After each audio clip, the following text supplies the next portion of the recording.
రైతన్నలకు కేంద్రం check. Bharat rice పేరుతో బియ్యం విక్రయం 29 రూపాయలకే కిలో.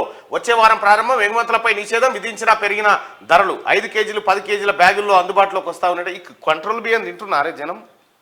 సగం మంది తింటారు, సగం మంది అమ్ముకుంటారు కదా. అది ఎట్లా చేయాలి మరి? ఎట్లా కంట్రోల్ చేయాలి మరి? దాన్ని కంట్రోల్ అనేది ఏమి లేదు. తినేటోడే తీసుకుపోవాలి నీతిమంతుడైతే, తిననోడు వదిలిపెట్టాలి గవర్నమెంట్. కాదు మరి అంతమంది పైసలు ఎత్తే వాళ్ళ అకౌంట్లో అది సంతోషమైన కొనుక్కుంటారు కదా. ఇప్పుడు 30 రూపాయలు పెట్టి కొనుక్కంటే 29 రూపాయలకి కిలో అమ్ముతున్నప్పుడు ఇది కొనుక్కుంటారు కదా అల్కాగా కన్ను మూసుకొని. రైట్గా ప్రజావాణిలో ప్రత్యేక కౌంటర్లు. 10 విభాగాల కోసం ఏర్పాటు. భూ కబ్జా, డబుల్ బెడ్రూమ్ ఇండ్లు, గృహహింసపై అధిక ఫిర్యాదులు. వచ్చే వారం నుండి అందుబాటులోకి ప్రత్యేక కౌంటర్లు. ప్రగతి భవన్ గోడ కంచె కూల్చి రేరికేనా?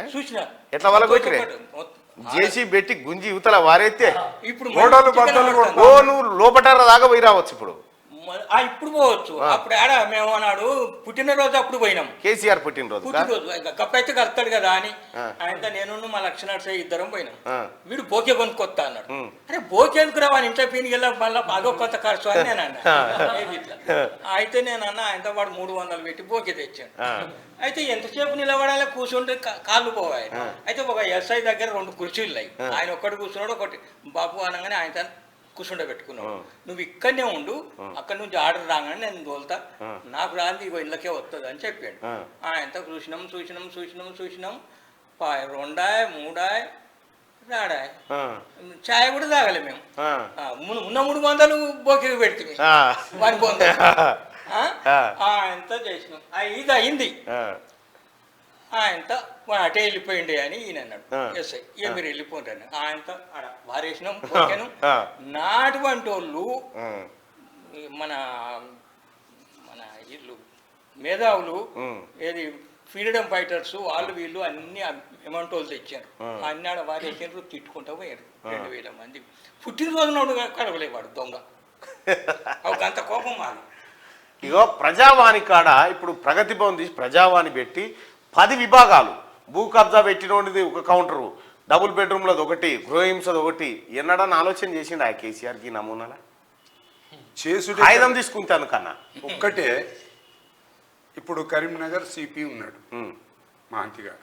ఇప్పుడు సూపర్ ఉన్నాడు. ఇప్పుడు సూపర్ అంటే తమరి ప్రొపగండ ఎక్కువైంది. ఈడ ఏం ఎక్కువైంది? సింగరేణి కార్మికుడు రిటైర్డ్ కార్మికుంది భూమి అవును, దాని మీద ఏసీ లోపల నూకి పారేసాడు అంతే. ఇయాడ వాడు వచ్చి మొక్కుతాను ఎవలను ప్రభుత్వ అధికారులను నీ సేవతోని నేను పైకి వచ్చినాను అంటే ఇది తెలియకపోతే వారికి ఎట్లా తెలుస్తుంది? నటేష్ అన్నట్టు పొట్టు తిడుతుంది. అయినా పోలీస్ డిపార్ట్మెంట్ అభిమానమే నీకు, కానీ నువ్వు చేసిన తప్పుకు మరి ఇలా తప్పని తేలింది కదా. తేలింది. నేను ఆయన తిట్టింది కరెక్టే కదా. కరెక్టే.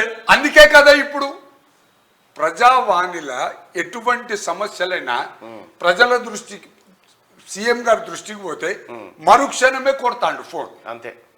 మరి అప్పుడు ఎక్కడిదే కలుసుడు ఎక్కడిదే? SMS వస్తుంది లెటర్ ఇవ్వగానే, ఇది పుట్టిందా ఇగో ఇది ఇట్లుంది ఈ కథ అని చెప్పి వస్తుంది. మరి అంటే అట్లా కాకుండా సంతోషం ఏంది కదా అంటే దరఖాస్తు తీసుకున్నారు.